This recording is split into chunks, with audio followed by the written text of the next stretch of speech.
एक छोटा सा गांव सुंदर था, जहां की नदी के किनारे एक छोटी सी झोपड़ी थी जहां एक विशाल वृक्ष था।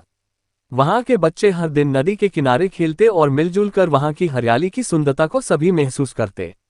एक दिन एक नन्ही सी लड़की ने नदी में तैरने की कोशिश की।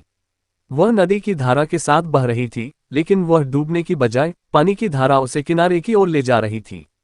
उसकी दृढ़ता और साहस ने उसे किनारे तक पहुंचा दिया। वहां उसने एक बड़ा वृक्ष को देखा जो नदी के किनारे खड़ा था।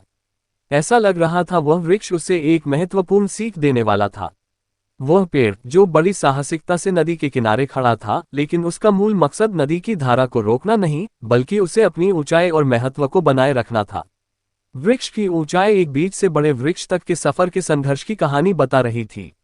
वह लड़की विचार में डूबी हुई थी, लेकिन वृक्ष ने उसे समझाया कि जिंदगी की हर मुश्किल से निपटने के लिए साहस, संघर्ष और स्थिरता की आवश्यकता होती है।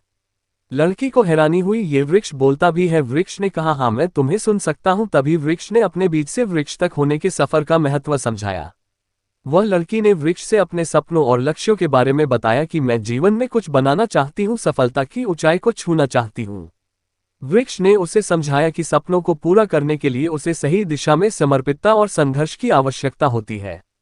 लड़की ने वृक्ष से सीखा कि जीवन में कोई भी मार्ग सरल नहीं होता, लेकिन निरंतर प्रयास करते रहने से हर मुश्किल को आसान बनाया जा सकता है।